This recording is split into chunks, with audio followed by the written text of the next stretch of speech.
Alright guys, so in the last video we went over an example of sampling distribution of sample means and just kind of go over how to plot the x bars or the sample means and what does it mean to have a distribution of all the sample means taken from the population in a certain sample size n.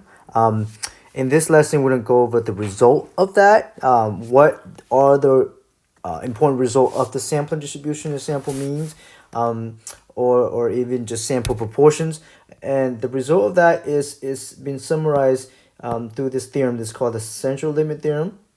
But before we get to that result, we're gonna go ahead and just briefly go over the notations. How do we refer to this new distributions? What's the notation will be different from the previous distribution that we are familiar with. So let's go with the definition again. It says that the distribution of all possible sample means with all possible samples having the same sample size and taken from the same population. This is called the sampling distribution of the sample means. Okay, so that's one way to refer to the new distribution in this chapter here.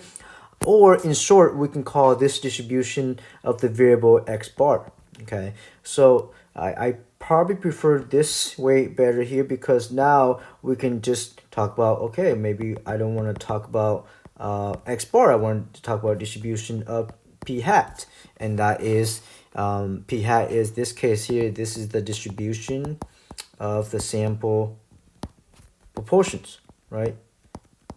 Okay, so it's easy to shorthand that distribution of this variable, p hat or x bar is easy that way. So going back to this here, so with this distribution of the variable x bar or the sampling distribution of sample means, we have the mean of all those sample means. Meaning if we plot all those sample means, we can calculate the mean of all those sample means. And the notation for that is mu of x bar. Okay, so mu of x bar stands for the mean of all those sample means, and the standard deviation of all those sample x bar is as sigma sub x bar. Okay, so those are the two new notation. We know what mean and sigma stand for already. So now in this case we have mean of x bar, sigma of x bar. Those are the notations stand for the mean of all sample means, the standard deviation of all sample means. And the central limit theorem, the result central limit theorem, give us this next result here. It turns out that the mean of all sample means, this right here, is actually equal to the population mean itself. So if we were to look at the population mean and then look at the mean of all the sample means drawn from the population and compute all those means, it's going to give us the same mean. Okay, so that's really neat there. And then standard deviation of sample means is going to be equal to sigma divided by the square root of n. Okay, so this is come from the central limit theorem. Okay, and now I'll go ahead and read the central limit theorem here. It says that regardless of the shape of the underlying population, so it could be uniform, weird shape, whatever that is, if we look at the sampling distribution of x bar or the sample means, that distribution will become approximately normal as the sample size n increases. And then of course these result as well. Okay, the two result, we have mu of x bar is equal to mean, and then we have sigma of x bar equal to the population sigma divided by the square root of the sample size. So those are the two main results of the central limit theorem describing the distributions of the sample means. Now I can do an example, kind of walk you guys through what this result is saying, how do we obtain this result, but I figure it's better for us to look at this more simulation, more of like an applet perspective than actual concrete example. Normally I do both in the classroom, but I don't have, actually, I prefer not to record 5 different videos for this lesson. So we're gonna go ahead and go through this websites here and demonstrate those two results using the applet. So let me go ahead and go to that. All right, so let's clear clear. Let's go ahead and do that again. All right, so this applet here demonstrates sampling distribution. So this top graph here represents the parent or the population distribution itself. So we can do a uniform, we can do skew, we can do normal, we can do custom. So custom will be something like this here, right? So suppose we have a population that has that distribution. If we draw samples from this population and compute the sample means for each of those samples and plot those sample means, we generate a sampling distribution. So let's go ahead and do a sample size of this phi here. So let's go ahead and do animation. So that there, we just draw 5 different values from the population and compute the mean and plot that. So the blue rectangle here represents the sample means from the first sample. Let's do another one. So we draw another phi, compute the sample means.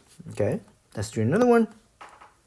All right, compute the sample means. Now I want you guys to pay attention to the mean and the median and standard deviation for the population. So look on the top of there. You see that. Let me see here. Go ahead and do that. Oh, can I take the screenshot of this? Maybe I can do that. No, I can't take the screen of this. Nope. I'll go back to that one. Okay. Anyway, so if you see, I just changed it. So the mean is 15.28, and then the median is 15, and standard deviation is 9.118.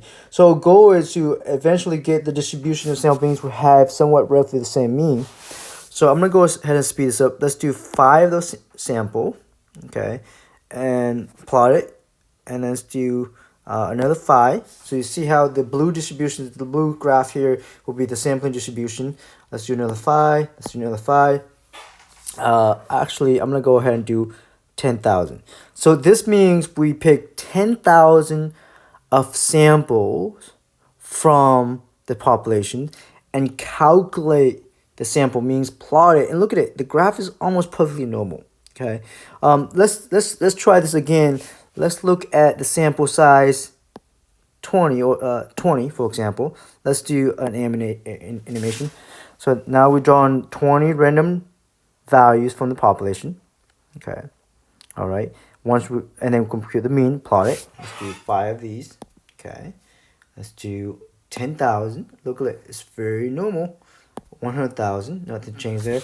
So regardless what the population distribution would be, our sampling distribution sample means is approximate normal as the sample size increases. And that's what the central limit theorem is saying there.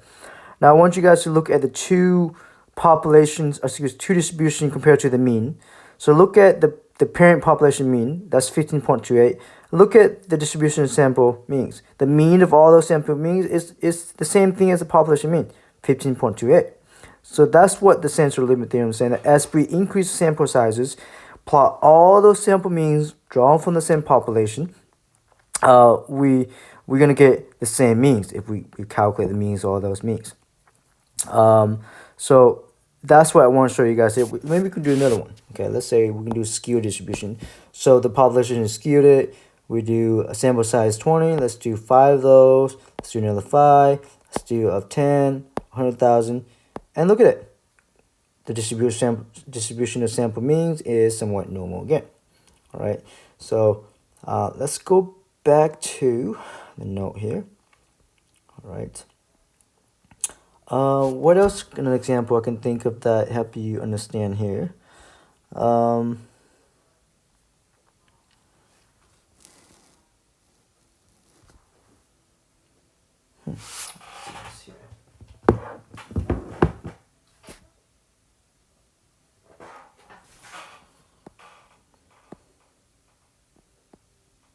Let's go